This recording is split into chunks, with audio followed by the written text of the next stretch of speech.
আসসালামু আলাইকুম, welcome to breaking news. Breaking নিউজের পক্ষ থেকে আপনাদের জানাই স্বাগতম। ব্যাংক খাতের তদারকিতে বড় পরিবর্তন আনছে কেন্দ্রীয় ব্যাংক। সবগুলো ব্যাংক মিলে বড় পরিবর্তন আনতে যাচ্ছে, সেটি নিয়েই বিস্তারিত থাকছে। বাংলাদেশ ব্যাংকের খাতের তদারকি কাঠামো সময় উপযোগী ও মৌলিক পরিবর্তন আনতে উদ্যোগ নিয়েছে। লক্ষ্য তদারকি ব্যবস্থাকে আরও দক্ষ, কার্যকর ও আধুনিক করা, প্রক্রিয়ার ঝুঁকিভিত্তিক তদারকি পদ্ধতি চালুর সিদ্ধান্ত নেওয়া হয়েছে, যা 2026 সালের 1 জানুয়ারি থেকে আনুষ্ঠানিকভাবে কার্যকর হবে। এই রূপান্তরের অংশ হিসেবে ইতিমধ্যে কেন্দ্রীয় ব্যাংক একটি বিস্তৃত পরিকল্পনা গ্রহণ করেছে। সোমবার 7 জুলাই বাংলাদেশের ঊর্ধ্বতন কর্মকর্তা বৈঠকে পুরো বিষয়টি বিস্তারিত আলোচনা হয়। সিদ্ধান্ত হয়েছে দেশের সব তফসিলি ব্যাংকে পর্যায়ে এই তদারকি কাঠামো বাস্তবায়ন করা হবে। ইতিমধ্যে কিছু ব্যাংকে পরীক্ষামূলকভাবে এই তদারকি কাঠামো চালু করা হয়েছে।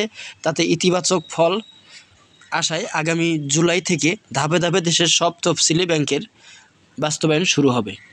কেন্দ্রীয় ব্যাংক জানিয়েছে, ঝুঁকি নির্ভর তদারকি কাঠামোর আওতায় প্রতিটি ব্যাংকের আর্থিক, বাজার পরিচালনাগত, আইনগত ও কৌশলগত ঝুঁকি নিশ্চিত করা হবে আরও নিখুঁতভাবে।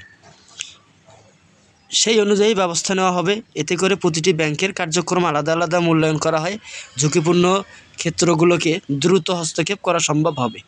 এই কাঠামো চালুর জন্য দেশের ব্যাংক অভ্যন্তরীণ সংগঠনে বড় ধরনের রদবদল আনতে নতুন সংগঠন হবে একাধিক তদারকির বিভাগ। এর মধ্যে থাকবে তদারকি নীতিমালা ও সমন্বয় বিভাগ, তথ্য বিশ্লেষণ ব্যবস্থাপনা বিভাগ, প্রযুক্তি ও ডিজিটাল ব্যাংকিং তদারকি বিভাগ, অর্থ পাচার ও সন্ত্রাসের অর্থায়ন প্রতিরোধ সংক্রান্ত ঝুঁকি তদারকি বিভাগ।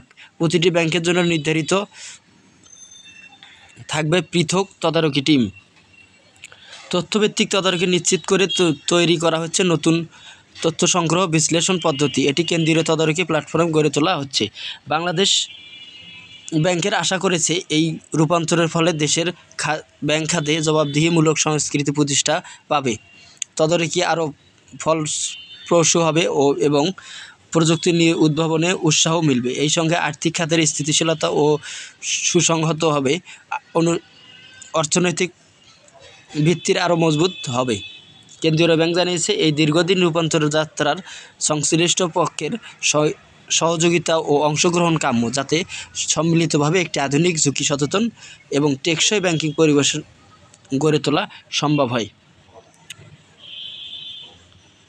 নতুন সব ভিডিও পেতে আমাদের চ্যানেলটিতে সাবস্ক্রাইব করে বেল বাটন অন করে রাখবেন, যাতে সবার আগে সবসময় আপনাদের মাঝে খবর পৌঁছায় দিতে পারি।